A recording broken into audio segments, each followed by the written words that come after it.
Is it just me, or does it really seem like the Democrats have completely lost their mojo? I mean, after all, who right now is standing up and really advocating for those Democrat principles? Everything that Kamala Harris and Joe Biden ran on and stood for, right? Instead, it's all been replaced by populism, conservatism, right? Saving this nation and doing what's best for the American citizens. And if in fact that is the truth, that means there's a long road ahead for the Democrats, which is great news for conservatives and therefore for America. So what we're going to see today, of course, is videos talking about this exact same subject. But before we get to these clips, don't forget to like and comment on this video so we can break through the algorithms. Here we go. It's going to be hard for them to get talent because they're so uncool right now. Like I don't know anybody, I don't know one man above like 5'9" that says they're a Democrat. There's only one. I honestly like males only males like under 5'9" that identify as a Democrat. They're like, I am a Democrat, like 100%. So, exactly. I'm registered as an independent, and I'm 5'6", 5'7" on a good day. Exactly. But it's a shorter guy thing. I don't know what it is. They just need protection. I don't know if it's a shorter guy thing. Have you met one dude 6'4" with a job who's just like, I'm a Democrat? I would argue it's a gayer guy thing. It's for bottoms. Democrats are if for bottoms. It is more of a bottom thing. Imagine you're on a date and the guy on a date is like, I'm a Democrat. I just love, like, I want to chop off everybody's and just put them in my mouth, or whatever Democratic rhetoric is. What else? Democratic Party is for 5'8" and under men. Oh man. And then it's for women like over 280. So that, of course, is comedian Andrew Schulz putting it perfectly, right? The Democrat movement is basically for bottoms. It's not for masculine men. It's not for people who stand up and are gainfully employed. In other words, people who get things done. The Democrat Party is for cowards. The Democrat Party is for weaklings. The Democrat Party is everything anti-American you could possibly think of, okay? And yes, worst of all, as is pointed out there, they're uncool. All right. Nobody wants to stand up and admit, I am a proud Democrat. And if they are doing that, they're not the type of person you really want to be listening to. Okay. So that's truly hilarious. And who else gets this, of course, is Stephen A. Smith. Where is all the energy at? It's with Donald Trump right now. Here's the deal. The man was impeached twice. He was convicted on 34 felony counts. And the American people still said, he's closer to normal than what we see. Exactly. Left. That's what they're saying. He's closer to normal. Why? Because something that pertains, when you talk about the transgender community, for example, and you're talking about the issues that pertain to less than 1% of the population, the Democratic Party came across as if that was a priority more so than the other issues. And so he comes into office. Now you're talking about childbirth, citizenship, and what have you. He knows that's not going to pass the mustard, but he knows that he made that promise. So when he shows up week 1 on Capitol Hill and he says, this is what we're going to do through an executive order, even though it's going to be shot down through the courts and what have you, he's saying, I kept my promise. A lot of other things that he's going to point to that he's going to try to do. I kept my promise. Then you turn around and you look at the left and you say, what promises did you keep? Now, you might know the answer to that. I'm certainly not questioning your knowledge about that at all. What I'm saying is what resonated with the voter. What voter out there can look at the Democratic Party at this moment in time and say, there's a voice for us, somebody that speaks for us, that goes up on Capitol Hill and fights the fights that we want them fighting on our behalf. They didn't do that. And that's why their behinds are home, and that man is back into the White House, and they want to sit up there and talk. You look at the networks right now, they're talking about, look at it, this is the latest, look at him, here he goes again. Well, you know what here he goes again means? He's doing what he said he was going to do. He promised you he was going to do these things, and he walked into office week 1, and that's exactly what he's doing, and he's saying, y'all do something about it. And when you try to do something about it, he's going to say, look at them now. Now they're concerned about these issues. Were they talking about that during the campaign? Hell no. That's really it. So Stephen A. Smith, not a right-winger, big old leftist, and he gets it. Donald Trump is out there trying to keep his promises. And even though some of them may get shot down by the courts because they're all executive orders, he's out there doing exactly what he said he was going to do, which honestly is incredibly refreshing to see from any politician, And of course, since Donald Trump is the one actually doing it, the Democrats, they're out there left in the lurch, because what were Biden's promises, right? He was going to bring down inflation. He was going to stop COVID. He was going to make America better. He was going to make America safer. The adults were back in charge. And what happened? Everything got destroyed. So now, of course, Donald Trump is out there delivering on a message that people actually approve of. And you can really see the stark contrast between him and the Democrats. The Democrats have no party leader right now, because anybody who stands up and speaks out against against what Donald Trump is actually doing is going to look ridiculous, right? We want to keep all of the criminal illegals in this country. Yeah, that's not going to fly over very well. We want to agree that there's more than two genders. Yeah, people are done with that stuff, right? Please bring in the DEI hires. Nope, not going to fly, okay? All of these things have been soundly repudiated by the American people, and you look simply sad if you're still all in on it. However, Stephen A. Smith kinda is on the DEI stuff. Is it appropriate that the Trump administration is asking government employees to turn in their coworkers if they are engaged in DEI efforts? I'll start with a no. Turn in. I'm not loving, again, I said I wouldn't pre-hate. Hating.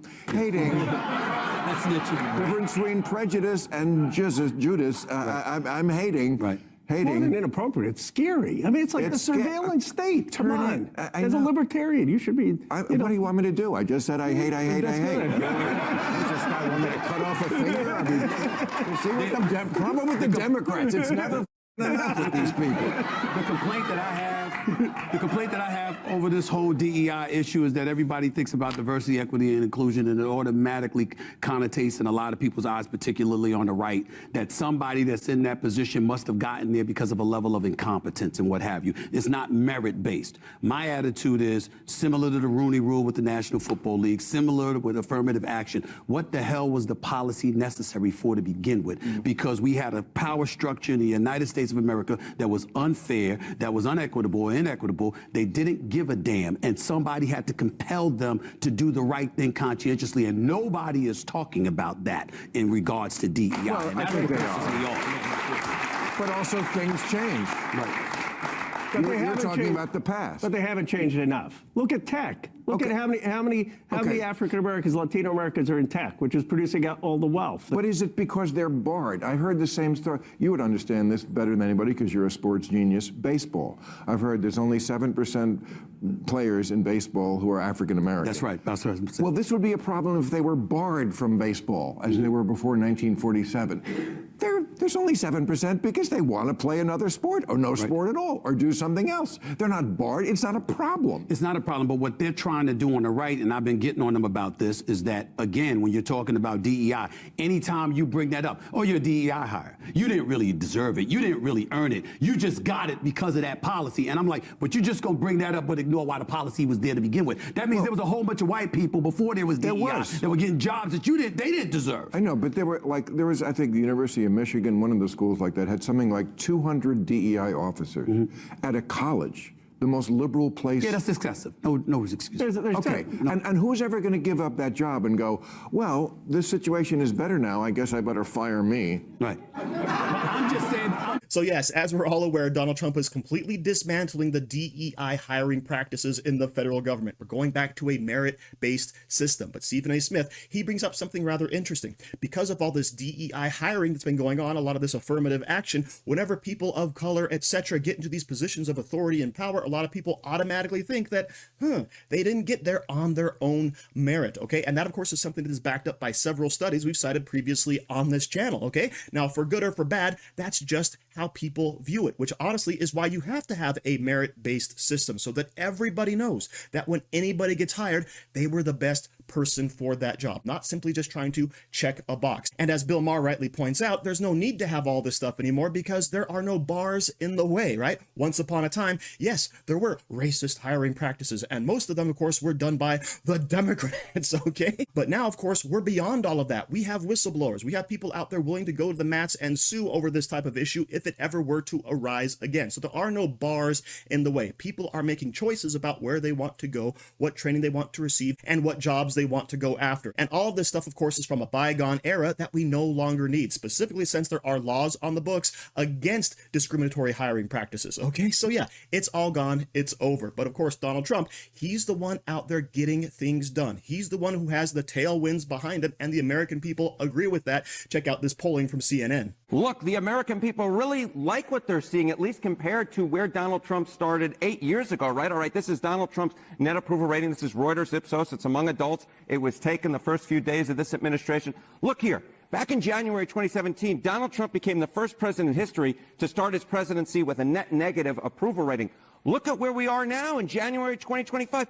Considerably better at plus 6 points. That's up 9 points. To borrow a Donald Trump phrase, this is big league. This is a sign that the American people, at least initially, like what they're seeing. And so you see right here, more Americans approve of Donald Trump's job than disapprove. And that is very much unlike what we saw 8 years ago. So compare the rating now to the entire first term. Yeah. So it's not just that he's doing better than where he was doing 8 years ago. It's that he's doing better than he ever did during his entire first administration. So I again look he never was over +3? He was never over +3. The highest rating his highest ever net approval rating was +3 in March of... Your choice of photo is quite He likes amazing. what he's seeing. He's smirking at the American media. He just doesn't like you. Maybe not, although he should like these numbers and the way I'm presenting them. You look at January 2025, look at that. Again, you get +6. So Donald Trump isn't just in a better position than he was 8 years ago at this point. He's in a better position than he was at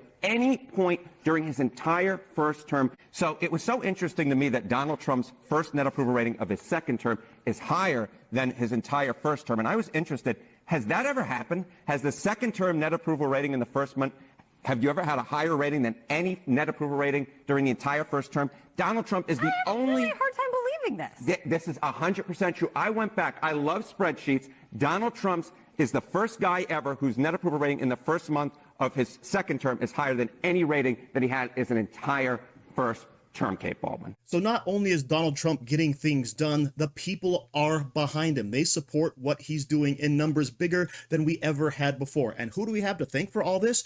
Joe Biden and Kamala Harris. They were so bad that it gave America a clear picture between the two sides, between the two visions we have for this country. And Donald Trump has come out the clear victor. And all I can say is, Donald Trump, please keep it up, because I haven't had enough winning yet. So thank you for watching. Don't forget to like, share, comment, subscribe, and stay safe out there, people, because they're coming after you.